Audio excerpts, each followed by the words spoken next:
Despite not having a large role in R2, the Knight of 12 Monica Kurshevsky has remained a fan favorite in the Code Geass fandom. She won a fan poll to get a rank 4 version of her in Lost Stories, a gacha game that will be released in North America in a few months.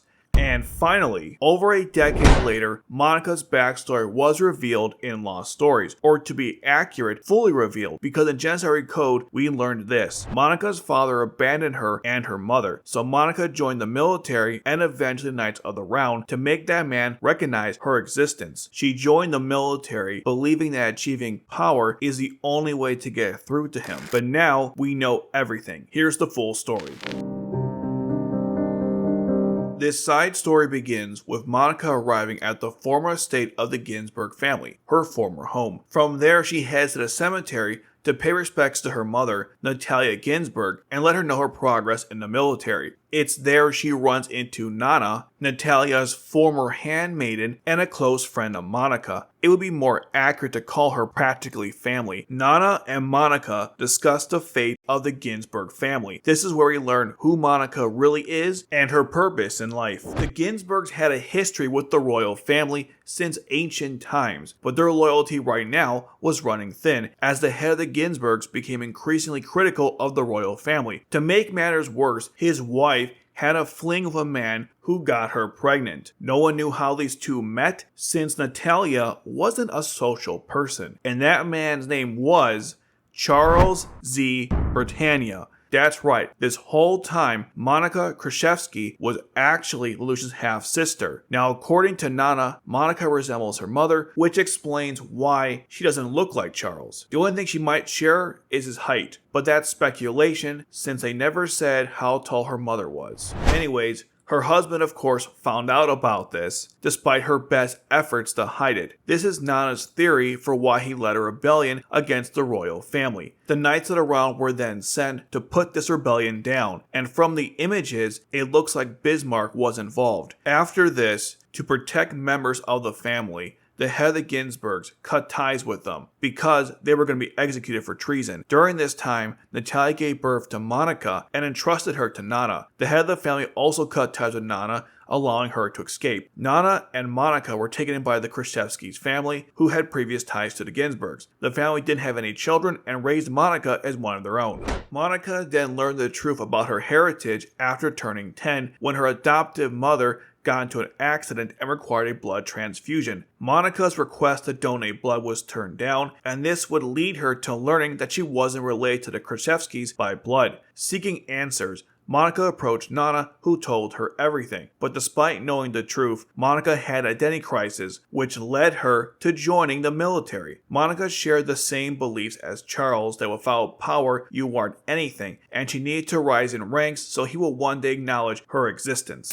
Once the two of them were done reminiscing about Monica's past, Monica visits Natalia's grave, leaving her medal on it. Before leaving, Monica thanks Nana for everything. Despite cutting ties with the family, Nana still takes care of Natalia's grave, something Monica is grateful for. Monica asks Nana to remember her if she dies on a battlefield, then later apologizes for bringing this up since the very thought of that upset Nana. The two depart, and the story ends with Monica leading troops and saying that one day she will reveal herself to Charles.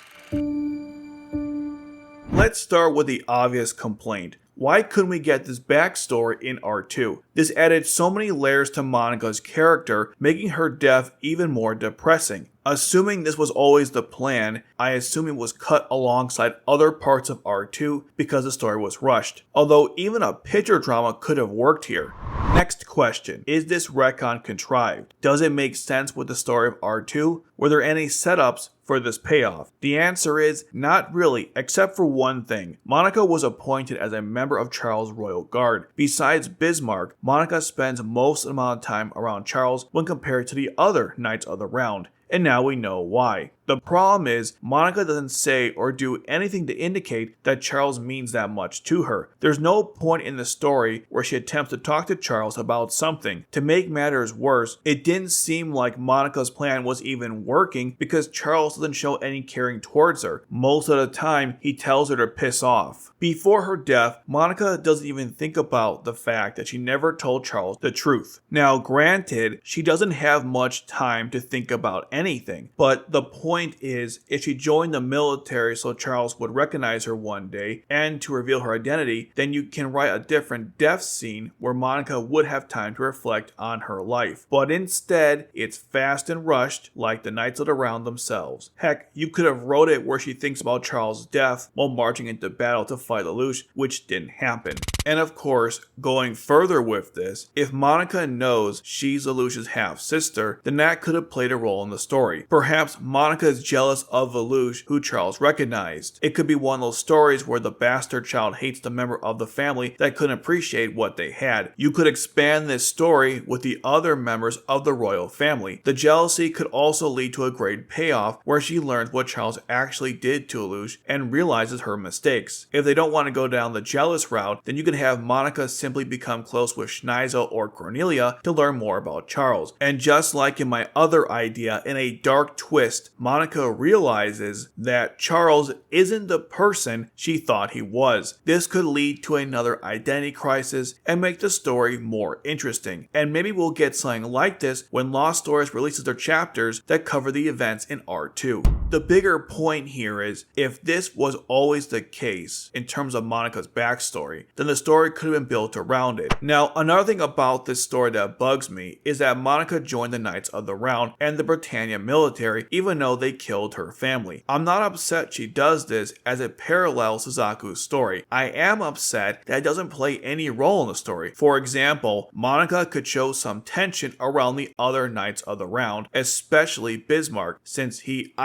probably killed her parents. You could even have a scene similar to the one between Bradley and Gino where Monica and Bismarck exchange some words, or perhaps other members question Monica's loyalty or her heritage. Considering Monica looks to be the newest member of the Knights of the Round besides Suzaku, it would have been interesting to see her coronation ceremony. I can just imagine that you could cut the tension with a knife. And unfortunately, Monica doesn't do much in Oz the Reflection other than her involvement in certain conflicts, getting the Florence, and joining Orpheus's so-called harem of women, which in some ways is insulting to her character. Monica is just another example of the wasted potential in R2. Here we have a side character that has little screen time, only to be killed off before we can learn anything about her. And now that her backstory was revealed, we can only speculate on what could have been. If you like this breakdown of Monica's character, then check out this video right here where I discuss how Shirley Finette deserved better.